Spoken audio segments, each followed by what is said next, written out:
Hola, buen día. En la sesión de hoy, para entender a fondo lo que es la psicolingüística, primero vamos a hablar del lenguaje. El lenguaje para la psicolingüística es una adaptación biológica del ser humano y un impulso de nuestra naturaleza.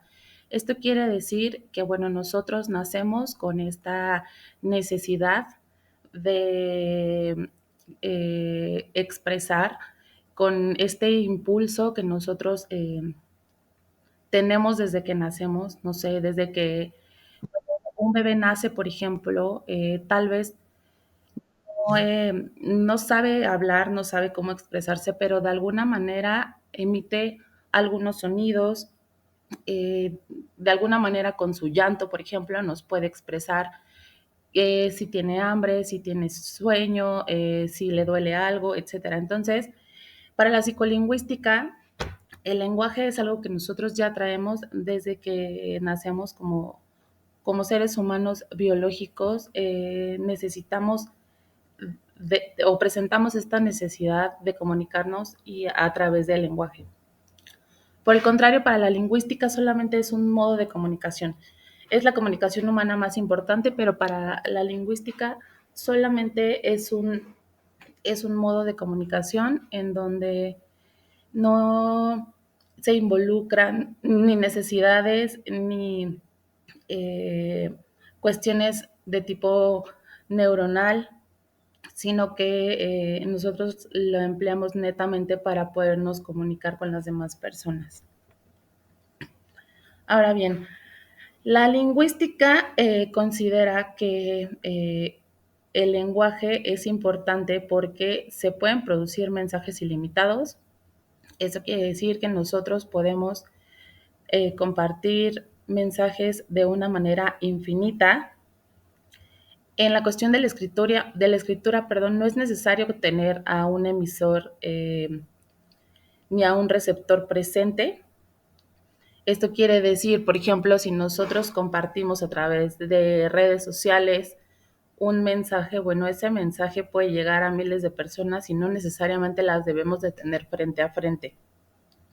También, bueno, nos permite establecer un diálogo en el que nosotros podemos convertirnos en un emisor y otra persona es quien recibe, y a su vez esto se puede convertir eh, en una interacción en donde el receptor después se convierte en emisor y así establecemos un diálogo de ida y vuelta. Y también es articulado, quiere decir que nosotros empleamos palabras, nosotros vamos armando nuestras palabras o vamos armando nuestro mensaje para que tenga coherencia, ¿no? No hablamos por hablar, no decimos sílabas o palabras al azar, sino que utilizamos un mensaje estructurado. Nosotros vamos creando este mensaje y lo vamos armando de modo que podamos transmitirlo. Y según la lingüística, la comunicación a través del lenguaje debe de contar con estos elementos, que es un emisor y un receptor, que es quien emite el mensaje y quien lo recibe, y a su vez y se involucra código, mensaje, canal y contexto. Código, bueno, pues es el método que empleamos para comunicarnos, ya sea por medio de palabras, o sea, oral, por medio de la escritura, por medio de gestos. Ese va a ser nuestro código. El mensaje, bueno, va a ser lo que compartimos, la información que compartimos, el canal a través de donde lo compartimos, ya sea por la voz, ya sea de manera escrita, etcétera. Y el contexto es todo lo que hay detrás del mensaje. Cuáles son las circunstancias en las que se emite el mensaje, cuál es el tema que hay detrás del mensaje, etcétera. Bueno, vamos a definir qué es el lenguaje. El lenguaje es la capacidad que tiene el ser humano para expresarse y comunicarse a través de diversos sistemas de signos. Como ya lo había comentado, bueno, estos signos pueden ser orales, escritos o gestuales.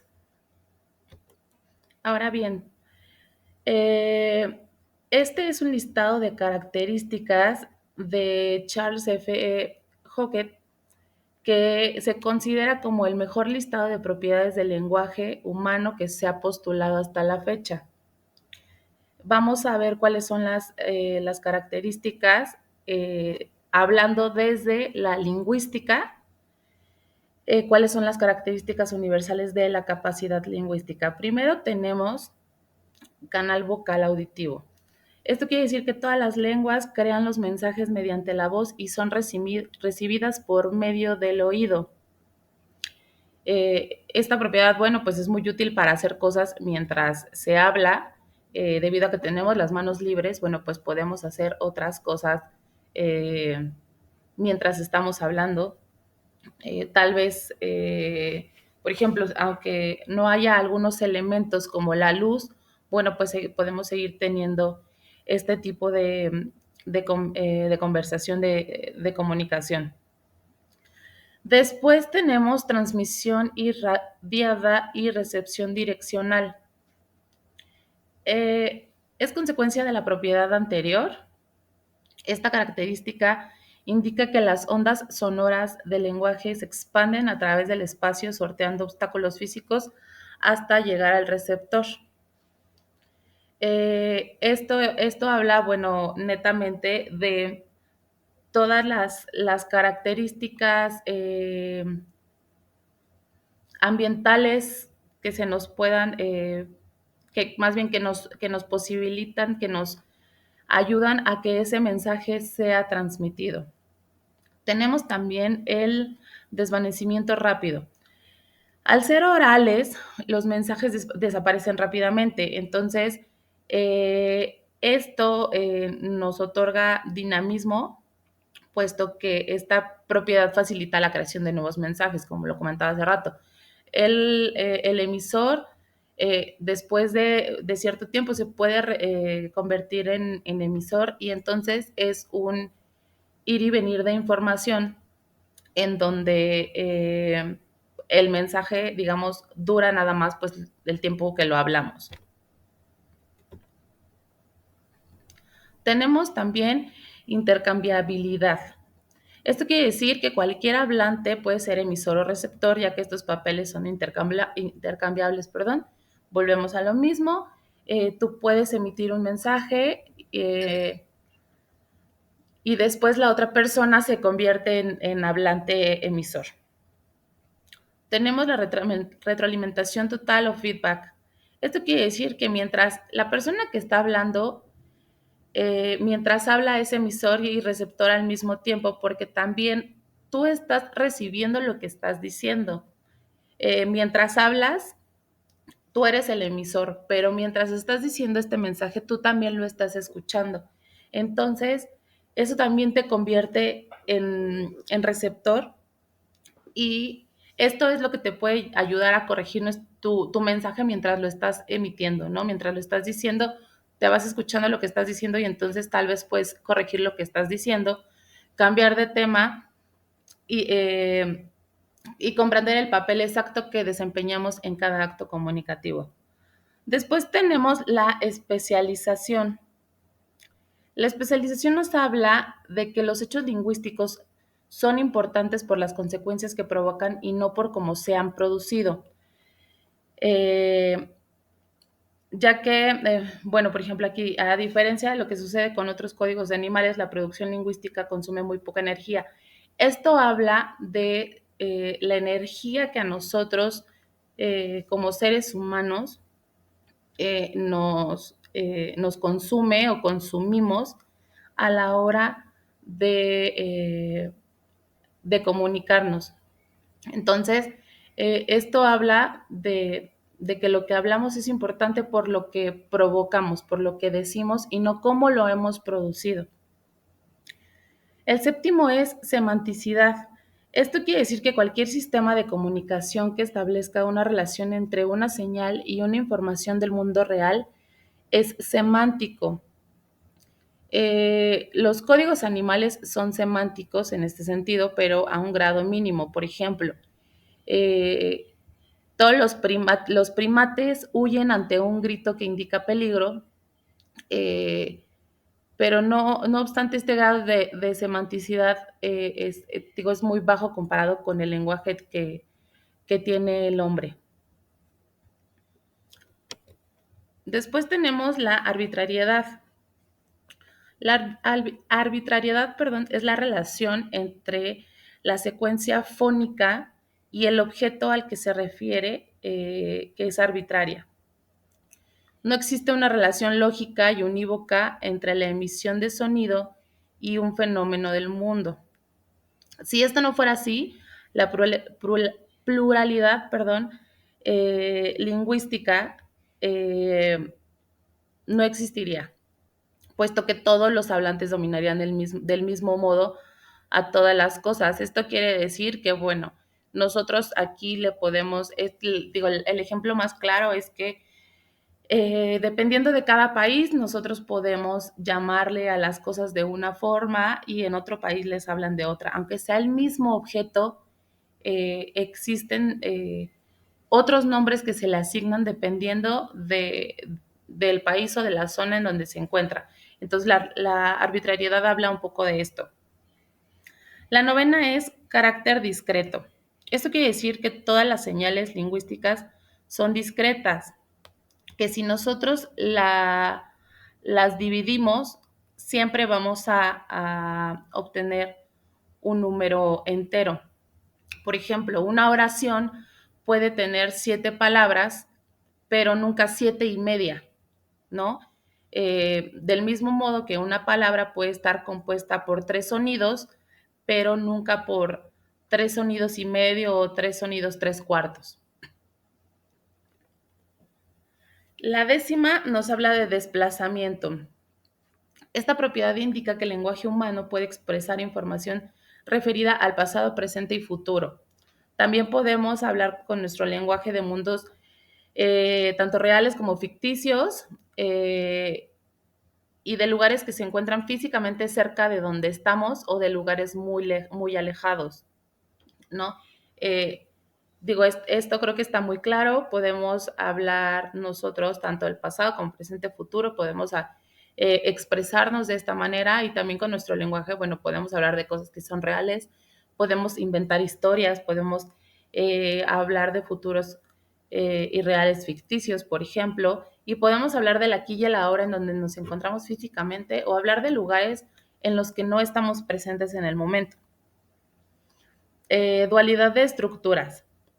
El lenguaje humano posee lo que se le conoce como doble articulación. Este fenómeno fue descrito por André Martinet y nos indica que en nuestro lenguaje hay dos articulaciones, una que está formada por unidades que poseen contenido y expresión y una segunda compuesta por unidades de expresión sin significado. A las primeras unidades se les denomina morfemas y a las segundas se les llama fonemas. Eh, Esto quiere decir que, bueno,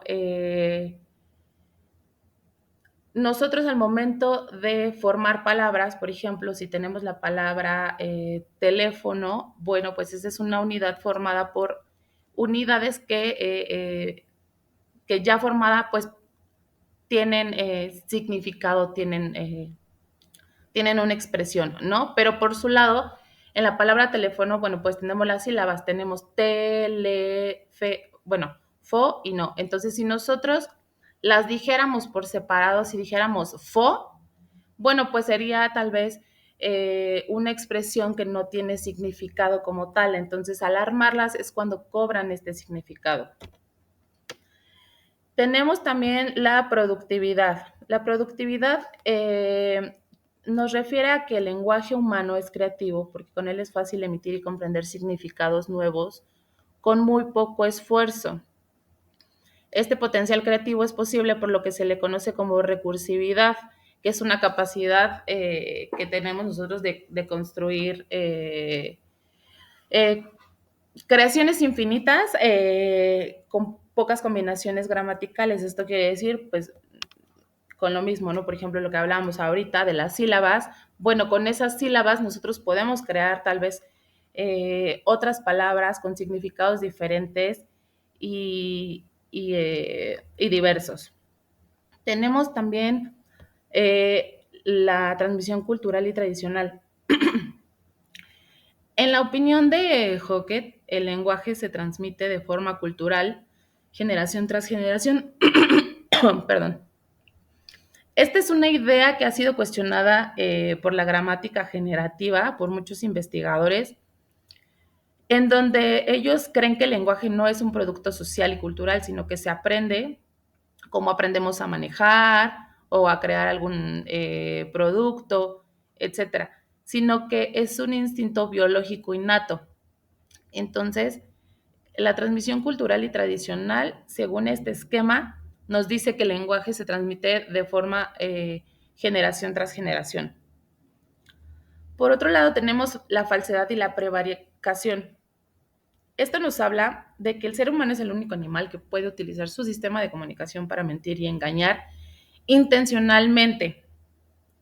Esta capacidad es la base de muchos comportamientos sociales y constituye una propiedad cognitiva sumamente sofisticada. Esto quiere decir, bueno, que nosotros tenemos la capacidad, el ser humano tiene la capacidad de utilizar este lenguaje a su favor y que, bueno, que es el único ser que puede usar su sistema de comunicación para mentir o para engañar. Y por último tenemos la reflexividad. Esto nos habla de que el lenguaje humano es el único código comunicativo del mundo animal que puede hablar de sí mismo.